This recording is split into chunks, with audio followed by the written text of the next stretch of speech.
بنجر ہو جاتے ہیں، ختم ہو جاتے ہیں، تو پھر وہاں پر جو ہے وہ توقعات کا جو بحران ہوتا ہے یا جو توقعات ٹوٹنے کا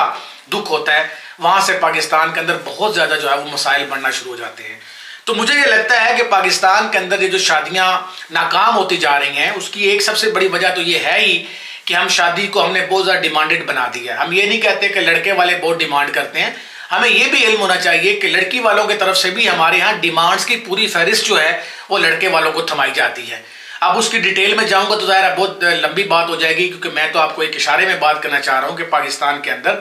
اگر طلاق کی شرح بڑھتی جا رہی ہے تو اس کی سب سے بڑی وجہ تو لو میرج کا جو ہے وہ کثرت اس کی ہے۔ پھر اس کے بعد دونوں فیملیز کا ایک دوسرے کے ساتھ توقعات لگا لینا، یا پھر لڑکی لڑکے کا آپس میں توقعات لگا لینا ہمارے ہاں بہت بڑا مسئلہ ہے شادی کا۔ پھر صرف توقعات لڑکی لڑکا نہیں لگاتے، بلکہ خاندان جو ہے وہ بھی ایک دوسرے کو ڈیمانڈز کی لسٹ تھماتا ہے کہ بھئی ہماری ڈیمانڈ یہ ہے، لڑکی والے کہتے ہیں ہماری ڈیمانڈ یہ ہے۔ اب لڑکی والے وہ ڈیمانڈ کریں کہ لڑکی کہتی ہے جی مجھے اپنا 1 کنال کا DHA کے اندر گھر چاہیے، مجھے اچھی گاڑی چاہیے، مجھے اچھا لائف سٹائل چاہیے، تو سوال کرنے والا کہتا ہے کہ بھائی جب تمہارے والد ساری زندگی ایک رینٹ کے گھر میں رہ رہے ہیں، وہ تمہیں یہ سب کچھ نہیں دے سکے، تو تم لڑکے سے یہ کیوں ڈیمانڈ کرے کہ تمہیں یہ سب چاہیے؟ یعنی یہ بڑی نارمل سی بات ہے کہ ایک لڑکا جس نے اپنی تعلیم بھی مکمل کرنی ہے، جس میں جاب کا اپنا کیریئر بھی بنانا ہے، اور پھر اس نے 30-35 سال میں شادی بھی کرنی ہے، تو وہ یہ ساری چیزیں 30-35 تک کیسے تمہیں جو ہے وہ دے سکتا ہے؟ اس کی ایک ہی حل ہے، یا تو اس کے پاس اوپر سے بہت زیادہ کمائی آتی ہو، تو یا پھر اس کے لیے اس کو وہ سونے کا چمچ لے کے پیدا ہوا، ورنہ اس کے علاوہ تو کوئی دوسرا راستہ نہیں ہے کہ لڑکی کی ڈیمانڈ پوری کی جائے۔ تو لڑکے کے حوالے سے بھی یہی مسئلہ ہے کہ اگر وہ بھی ڈیمانڈز کی فہرست رکھتے ہیں کہ مجھے لڑکی والوں سے یہ چاہیے، تو یہ شرمناک بات ہے۔ میرا خیال سے جب ایک والد آپ کو اپنی لڑکی دے دیتا ہے تو پھر اس سے بڑا کوئی زیور نہیں ہوتا، اس سے بڑا کوئی دولت نہیں ہوتی۔ تو لڑکے والوں کی طرف سے بھی ڈیمانڈز کا بہت زیادہ جو ہے، پھر والدین آپس میں انٹرفیئرنس بہت زیادہ کرتے ہیں۔ لڑکی والے جو ہیں وہ اپنی لڑکی کے والدین اپنی لڑکی کے ساتھ مسلسل گفتگو میں رہتے ہیں، لمبی لمبی کالز کرتے ہیں، لڑکا جو ہے اس کے والدین اس کو سمجھانے میں لگے رہتے ہیں۔ تو شادی کے بعد ان دونوں کو آپس کی زندگی گزاری نہیں دی جاتی، بلکہ ان کے اوپر پریشر ہوتا ہے دونوں فیملیز کا۔ تو ایک بہت بڑی وجہ ہے والدین کا پریشر دونوں طرف سے، جو شادی کو بہت زیادہ کمزور کر دیتا ہے، اور جو لڑکی اور لڑکا ہوتے ہیں وہ ان کے اندر جو فیصلہ کرنے کی طاقت ہوتی ہے وہ ختم ہو جاتی ہے۔ وہ بلکہ آپ سمجھیں کہ انہوں نے چائے بھی پینی ہوتی ہے تو وہ اپنے والدین سے پوچھتے ہیں جناب ہمیں یہ چائے پینی چاہیے یا نہیں پینی چاہیے۔ اگر شوہر اپنی بیوی کو 2 سوٹ لے کے دے گا تو وہ بھی اپنے والدین سے مشورہ کرے گا، یا بیوی اپنے شوہر کے لیے کوئی ڈیمانڈ پوری کرے گی تو وہ بھی ماں باپ سے مشورہ کرے گی۔ تو اس کے بعد آپ خود سوچیں کہ شادی جو ہے وہ کس طرف جاتی ہے۔ اس سے بھی عدم برداشت پیدا ہوتا ہے معاشرے کے اندر بہت زیادہ۔ پاکستان ویسے ہی معاشی مسائل کا شکار ہے۔ ہمارے ہاں جو مہنگائی کی غربت کی شرح ہے وہ بہت زیادہ ہے، یعنی ایک ایسا ملک جہاں 98% لوگ جو ہیں وہ مسلمان ہیں، مگر وہاں 60% لوگ جو ہیں وہ غربت کی لکیر کے نیچے زندگی گزار رہے ہیں۔ تو وہاں شادی کو بھی کمرشلائز کر دیا گیا، وہاں رشتوں کو بھی کمرشلائز کر دیا گیا، ہر چیز کارپوریٹ کلچر میں ڈالنے کی کوشش کی جا رہی ہے، امیر غریب جو ہے اس کا فرق مٹانے کی کوشش کی جا رہی ہے۔ تو اس کے بعد اس معاشی مسائل میں سماجی عدم برداشت بھی ہوتا ہے، اور ذاتی طور پر جو رویے ہیں وہ بھی عدم برداشت کا شکار ہو جاتے ہیں۔ اس کے بعد آپ جانتے ہیں کہ پھر ایسے کیسز کے اندر کتنے مسائل جو ہیں ان کا انسان کو سامنا کرنا پڑتا ہے۔ تو میرا ذاتی خیال تو یہ ہے کہ شادی ایک بہت بڑا اور نیک ایونٹ تھا جس کو ہم نے معاشرے کی رسم و رواج کے اندر، آپ دیکھیں کہ ابھی 2 شادیاں جن کا میں نے ذکر کیا، فریال تالپور کی بیٹی کی شادی، نیاسف زرداری کی بھانجی کی شادی، یا نواز شریف کے نواسے کی شادی، تو دونوں شادیوں کا ذرا دیکھیں اس پہ کس طرح ون ڈش کو کی جو ہم نے حکومت پنجاب نے خاص کر ون ڈش کا اعلان کیا ہوا تھا، خود سوچیں اس کے اوپر کس طرح اس قانون کی دھجیاں اڑائے گی۔ تو کیا آپ یہ ٹرینڈ سیٹ کر رہے ہیں؟ اور اگر آپ یہ سب کر رہے ہیں تو ڈیفینیٹلی پنجاب کے باقی لوگ کریں گے، تو پھر آپ کو لگے گا کہ یہ ون ڈش کی خلاف ورزی ہے۔ تو میرا خیال سے جو حکمرانوں کی شادیاں ہوتی ہیں ان کو عام لوگ جو ہیں وہ فالو کر رہے ہوتے ہیں، اور اگر حکمران اپنی شادیوں میں اس طرح شاہی خرچ شروع کر دیں گے تو بھی ڈیفینیٹلی